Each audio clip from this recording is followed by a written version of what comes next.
राजमहल का रहस्य। एक समृद्ध और विशाल साम्राज्य जिसका नाम था महेंद्रपुर। यह साम्राज्य एक सुंदर और अद्भुत महल के लिए प्रसिद्ध था।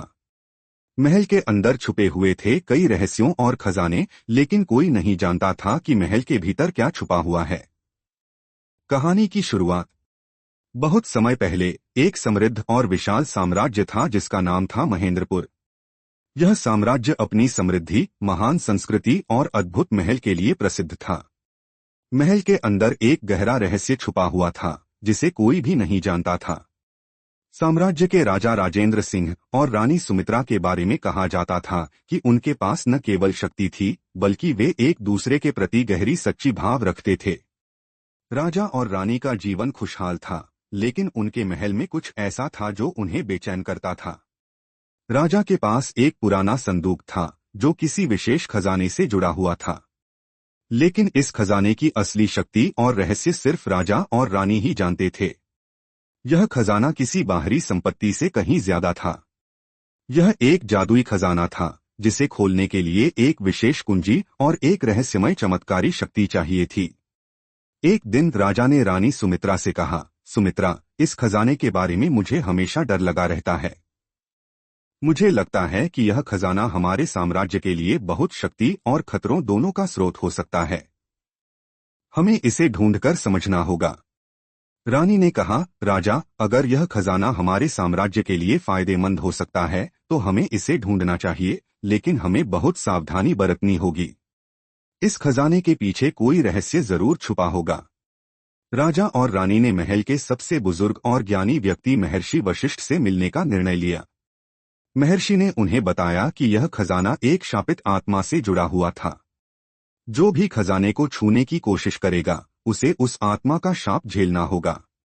इस शाप का परिणाम था पुनर्जन्म। लेकिन महर्षि ने यह भी बताया कि यह खजाना केवल वही पा सकता है जो अपनी आत्मा में शुद्ध और ईमानदार हो। राजा और रानी ने महर्षि की बातों को गंभीरता से लिया और खजाने की खोज पर निकल पड़े। उनका मार्ग बहुत कठिन था, क्योंकि उन्हें काले जंगल से गुजरना था जो जादूगरों और रहस्यमय शक्तियों से भरा हुआ था। इस जंगल में जाने से पहले महर्षि ने उन्हें चेतावनी दी थी कि कोई भी बाहरी ताकत खजाने तक पहुंचने से पहले उन्हें रोकने की कोशिश करेगी। राजा और रानी अपनी यात्रा पर निकल पड़े।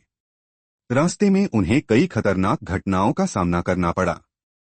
एक रात जब वे जंगल में शिविर लगाए हुए थे, अचानक अंधेरे में एक विशाल राक्षस प्रकट हुआ। राक्षस की आंखें जलती हुई थीं और उसकी आवाज गहरी गूंज रही थी। रानी ने अपनी जादुई छड़ी से राक्षस को परास्त किया, लेकिन जाते जाते राक्षस ने कहा, तुम दोनों खजाने तक नहीं पहुंच सकते। वह खजाना तुम्हारे लिए नहीं है। जंगल से निकलने के बाद राजा और रानी को एक अजनबी व्यक्ति मिला जो खुद को द्विजेंद्र नामक एक साहसी और ईमानदार व्यापारी बताता था। द्विजेंद्र ने उन्हें विश्वास दिलाया कि वह उन्हें खजाने तक पहुंचने में मदद करेगा।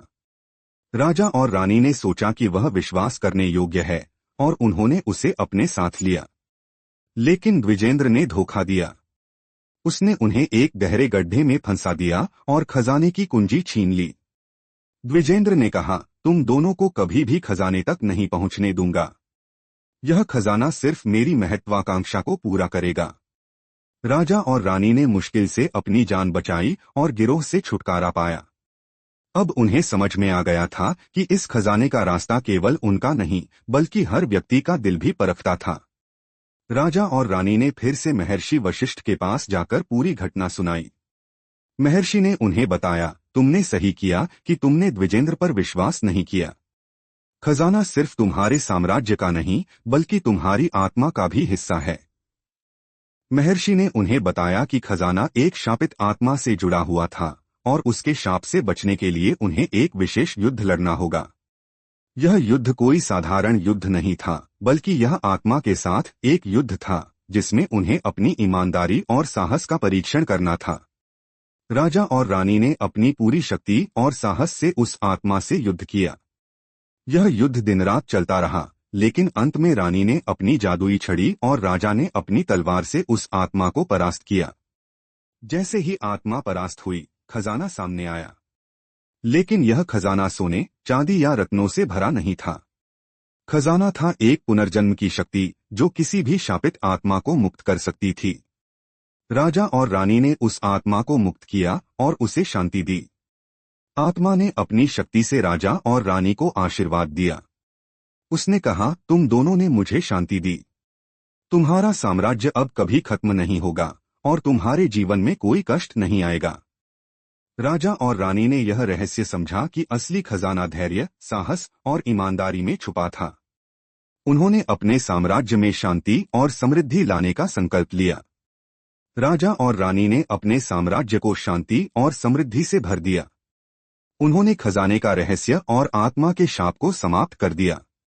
उनका साम्राज्य अब प्रजाओं के लिए एक आदर्श बन गया और उनकी कहानी पीढ़ी दर पीढ़ी सुनाई जाती रही। नैतिक शिक्षा।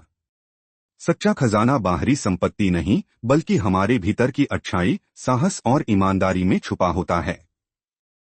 अगर आपको यह कहानी पसंद आई है तो इस कहानी को लाइक करें और कृपया हमारे चैनल को सब्सक्राइब करें।